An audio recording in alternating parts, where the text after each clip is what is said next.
Do you have to do live streams and kind of get into more of the ongoing commentary before you do a comic, do a crowdfunded comic? Are they one and the same now? Well, the answer is no, but why do people think this? Well, I mean, there's one obvious answer, but then there's a bigger comment to be made about marketing. So we're going to get into that.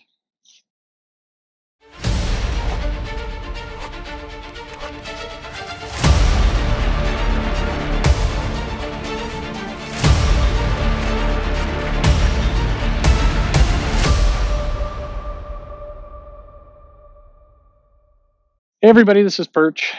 This may get sort of meta because I realize you're listening to this on YouTube. I'm not doing a live stream. If I was doing this on a live stream, it would be perfect, but I'm not. So it's only halfway. I don't know if this is meta or hypocritical. I'm not sure. I'm out walking.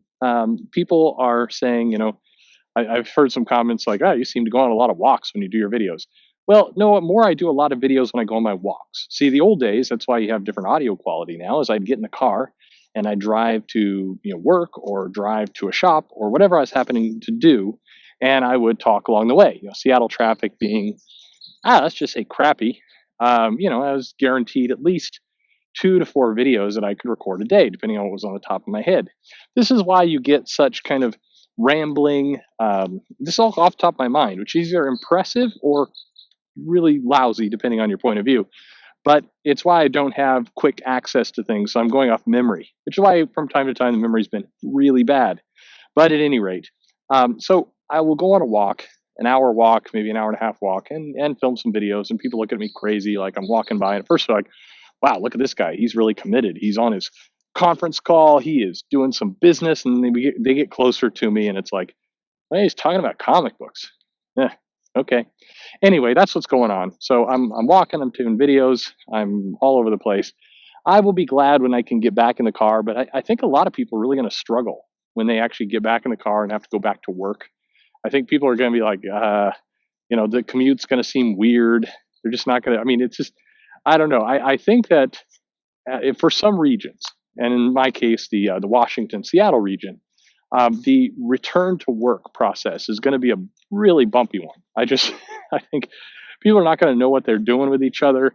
I've got to think that people who are mentally able to just kind of barrel through it are going to do really well in the workforce. But a lot of kind of these pampered white collar, especially in tech, I just think the tech world is in for a big rude awakening. It's also going to be funny when we have that moment where everybody tries to convince the boss that they're more effective working from home. And the boss is like, well, okay, but you still need to come into the office some of the time. It's like, oh, wait a minute, I'm feeling kind of sick. And there's going to be so many HR guidelines. Anyway, I'm on the wrong track. Comic books and crowdfunding, and in particular where you're trying to get an audience for your comic book. And if you're online, the go-to method has become, start a YouTube channel, go onto Twitter, Facebook, start interacting with people, do live streams. And why this is so popular is primarily because of two people, Ethan Van Sciver and Richard Meyer, who does the diversity in comics, or it's called something else now anyway. Pre-lawsuit diversity in comics, post-lawsuit, the things Zach does. That's not a shot. I can't remember. See, I'm on a walk. I'm proving my case. Anyway, they popularize this idea of you do videos and then you do a live stream. And then you get lots of people in your live stream and you just chat about whatever. And I think at the beginning, these live streams were more comic centric, but as time goes by, there's only so many comic things to talk about. You can't all be me pumping out 600, 700 videos a year. Too many, way too many videos. I need to slow down.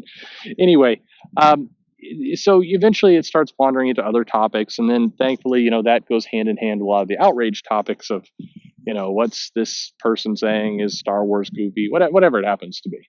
And so you kind of work your way into this mode where you're doing live streams, you're talking about whatever, maybe you have some guests on. It's becoming more of kind of a rambly chat room, only with video.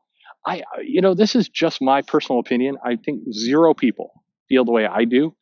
But when I see these videos and I see like the guy and they're sitting in kind of a chair and they're kind of lean back a little bit, and they all seem to have a mustache goatee thing going on.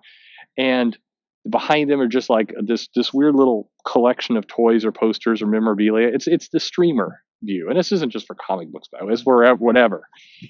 There's just a look. There's a streamer look, and every time it's the same look. And I want to see some streamers, by the way, come out and do videos where they are like they're in the bathroom or they're in the kitchen. Yeah, no, nothing offensive. Just go to some other places. Like go to your park, set up a hotspot, and just stream from with grass behind you, or I don't know, go into the garage. I just want to see some different. I'm tired of that. The chair, the memorabilia behind you, the dude kind of leaned back, and it just I don't know. This is my own little weird pet peeve. I see these people, and it's like it's the same clone. You're just stamping it at this point. Sorry, my own little weirdness. Anyway, then these live streams, they have super chats, and so you can come in and people can get a little bit of money. So they talk, and then they make anywhere from $50, $100, $1,000, depending on who you are.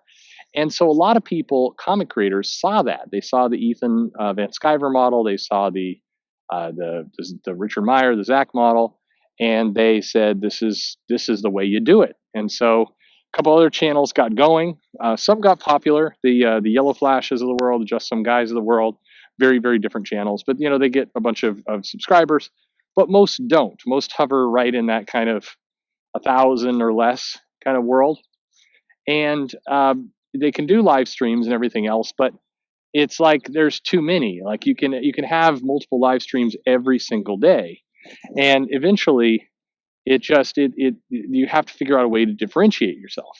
Now, if you're Ethan Van Sciver, you've got this built-in audience. Say, I'm going to do a live stream. I'm going to talk about whatever I want. People are going to come because he's gotten to that point. But if you're, Mr. New Guy who's coming on the scene, you aren't going to be able to just work really hard for a year and do the exact same thing and have that same kind of audience. It's very unlikely. And I say that because a number of comic creators have, watched my videos, which I appreciate, and they've asked me for advice. Hey, I'm going to do my own crowdfunded comic. What should I do? Should I start up live streams? Should I do this? And my answer is always, well, you can, but number one, don't be discouraged, disappointed when you do not get the same kind of numbers that Ethan's has. And one writer was telling me, I would like to. I need to just get in the habit of when I get these questions, say, "Hey, can I use your name?" Because I always do this in the abstract, and it's annoying to me. I listen back on it, I'm like, anonymous person A, anonymous person B. It's dodgy. Hate it. Anyway, the writer's like, well, I'm a bigger name than Ethan Van Sciver. I've got current comics with the big two, so I should be able to get more of an audience. It's like, well, it doesn't actually work that way. It's not that yes, you do have some modern comics out. You are probably on the convention circuit. If you put the people up, you probably are a bigger name to get a bigger draw, but you're not a bigger name in YouTube streaming. You're no name in YouTube streaming. You're starting over. So you might be able to build up to that point, but building up to that point is the operative word. And are you really willing to do that kind of investment, spend that time, and ultimately bring something new? If you are, Ethan Van Sciver alternative, you're just not gonna. It's not gonna pop, or very unlikely to pop. And then sooner or later, one of these guys, be it a Van Sciver or a Rob Lipo or somebody, is going to start taking shots at you, because as your popularity is growing, there's going to be this good natured or not good natured, depending on how it goes, competition that's going to kick up, and then you're going to be putting energy toward that. Is that what you want to do with your life? And the answer might be yes. When I say that question, it's not meant to be insulting, like, is that what you want to do with your life, son? No, it's, if you're going to take that approach to marketing, you have to commit to a bit. You have to go all in. That is what you're going to be doing for a while.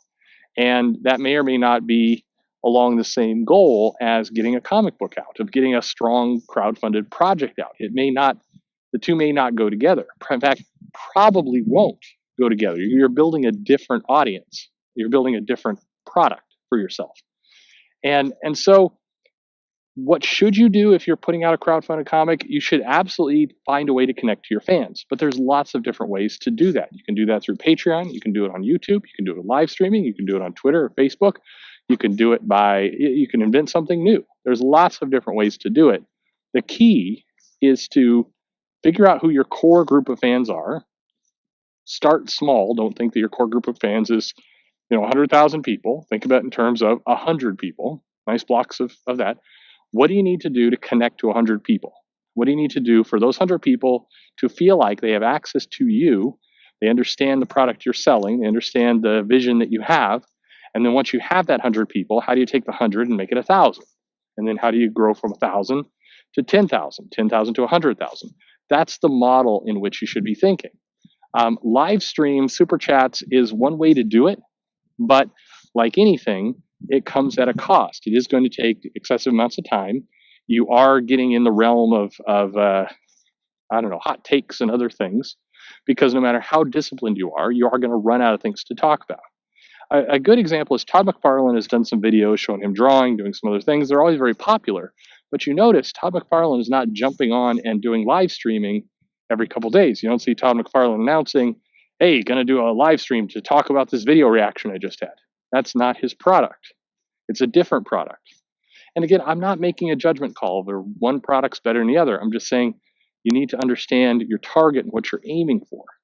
And the idea that, hey, in order to have a successful crowdfunded comic, I got to start doing live streams, get super chats going. That's not the same math. Now, if you are successful with live streaming and doing videos and super chats and all the rest, it will gain attention to your book. It will, potentially get some growth for you. But it's not the only route to get there, and it might not even be a good route to you. I mean, this is going to sound like a brutal question, but I have to ask it. Are you interesting? Do you have a good voice? Are you able to talk for 2 or 3 hours every night, if need be, and keep people entertained?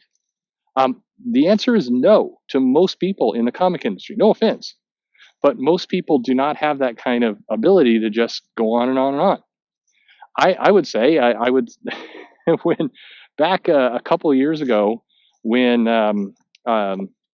Ethan Van Sciver was doing the Comic Pro Secrets and he's starting to get into the Star Wars stuff, I was thinking, I don't think this guy will have this. I mean, I don't know who's going to want to listen to this 3 years from now. Clearly, people do.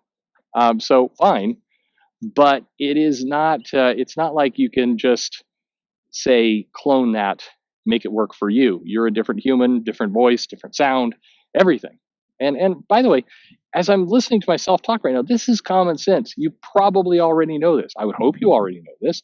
You got to play to your strengths, not somebody else's strengths. You play to somebody else's strengths, you're going to get nowhere. That's just kind of the way it goes.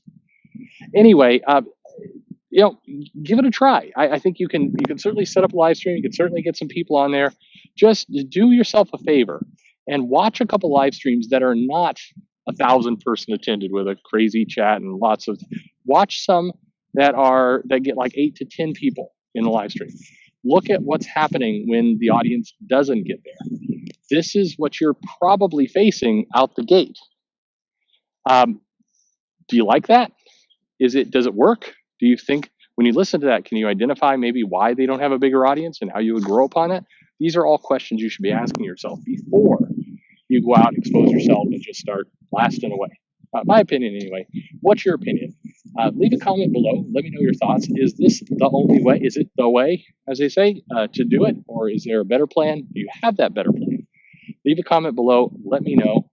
Like, subscribe. Why not? Subscribe. Then I'll be doing the 1,000 live streams with people and fun and whatever. If it's not abundantly clear by this point, I'm doing this for fun, for complete and absolute fun. And the second it's not fun, I'm out, folks. So I don't the popularity, the accolades, the awards. I am going for a YouTuber of the Year in 2021. I hear there's an amazing award ceremony. It is amazing. That's what I'm going for. Sure. Follow me on Twitter at Comic Perch. Thanks for listening.